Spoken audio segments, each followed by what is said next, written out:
do you see from the examination of the body? Very little. There are some minor injuries around the face and on the neck, but there's no injuries on the inside. And the autopsy did not show any kind of internal neck injuries, which is what I would expect with a strangulation or a choking that would occur during a fight. I would say really it was very minimal. And also knowing that she fell approximately 7 stories, as I recall, she is going to sustain a lot of injuries from the impact when she lands. Looking at the autopsy report, there was very, very little that I would say would clearly indicate that she had been in a fight or a struggle. You see any indications of that? Really, no. Nothing that is not explained by the fall and the impact with the ground and the bushes that she fell into. This is, when people are in fights, a typical, the way when people fight each other or they get into struggles, typically what happens is the assailant will aim blows at the face and the head, and you can tell that a person has been beaten. And I don't see those types of injuries at all on her. Also, that person, the victim, very typically would put up their hands to try to ward off the blows, to shield their face and head, and sustain defensive type of injuries. I don't see those described in the report either, that she sustained any defensive injuries. Additionally, the assailant would very typically have bruises on his hands, on his knuckles, from punching, from fighting, and the victim would be able to scratch and to the assailant to try to stop the assault. And so the assailant very usually has scratches, scrapes, things like this, because the victim is not just going to stand there and let themselves be beaten. They're going to defend themselves. They may lose, but they're going to try to protect themselves, and in doing so, the assailant, the one doing the beating, will sustain injuries from the punches, from the beating alone, and from the actions of the victim. And I don't see any of that here. What do you see? I see a number of injuries. First of all, internal injuries that clearly came from the fall, and a lot of external minor injuries that clearly would come from landing in and around the bushes. Minor, small scrapes and puncture wounds. And then I see injuries from moving her body. That's what I see.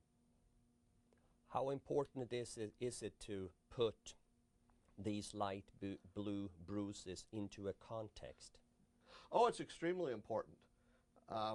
In forensic pathology in the United States, we use the concept of a death investigation. That is, I as a forensic pathologist I don't just do autopsies. We conduct death investigations, which includes the scene investigation, obtaining records of the deceased person's medical background, medical records, any psychiatric history, anything that is relevant with respect to that whole person. We use, I sometimes describe it as an umbrella, where everything, all the different parts of a death investigation are under that umbrella. And the autopsy is just one of those small parts that has to be looked at in context with the other facts and the other pieces of information that come along. So doing just the autopsy and stopping there is really not adequate for a forensic pathologist. Thank you. Thank you. You want to give an overall comment? Sure. Since you've reviewed this and what we've been talking about? Sure. It's very unusual for homicides to occur by throwing someone out of a window. It's very, very unusual in this country. In fact, in 26 years of conducting death investigations, and I myself, I've done just almost 6,000 autopsies, and I've seen, reviewed, or worked with about 40,000 others. I've never seen a homicide committed by throwing someone out of a window. So it's vanishingly rare. It's extremely rare. And it's also very difficult to accomplish as well. Now, if someone is, a victim, say, is unconscious or rendered unconscious by drugs or very, very high levels of alcohol, then the victim could be, say, picked up and just dropped off a window, dropped out of a ledge or pushed out of a window with ease. And that, I can't say that it is impossible, but in this particular case, the victim had no intoxicating drugs in her system. She had a drug for seizures, and that's all. And she had a level of alcohol which would render her intoxicated, but in a long-term, chronic alcoholic, she would not be incapacitated by this. In fact, I personally have examined people with blood alcohol levels 4 times hers who have walked out, who were witnessed walking out into traffic and being hit by cars.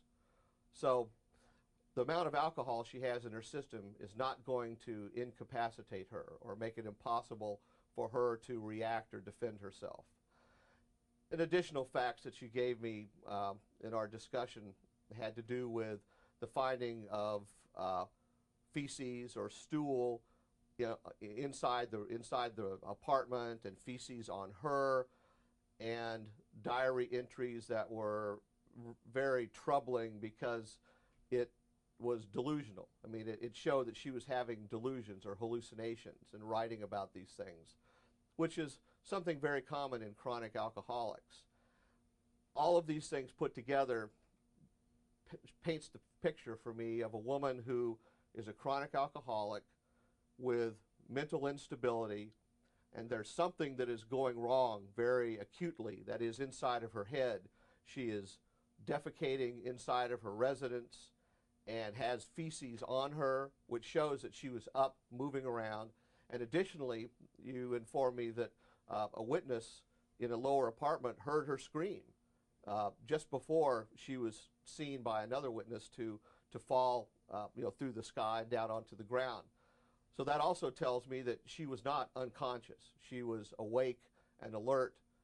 But all of these things together portrays to me a woman who is an alcoholic, has significant mental illness, and is delusional and showing paranoid symptoms. And this is just the kind of a person who could very easily jump from a window, either more probably out of fear than anything else, or not really understanding what she was doing. And that is my concern, is that this represents an accidental death in a chronic alcoholic woman with severe mental problems.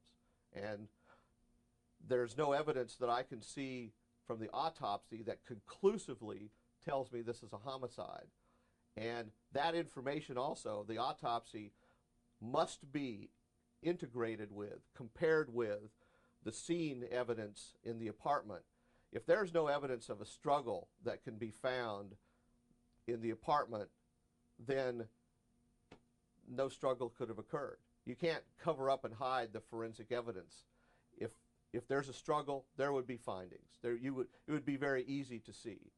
Without that kind of evidence, what you have is a alcoholic, intoxicated, delusional, paranoid woman who has gone out of a window and has injuries. The injuries that seem to be most significant to the pathologist and to the court are ones that very easily could have occurred after she was dead. All in all, I could not make this a homicide.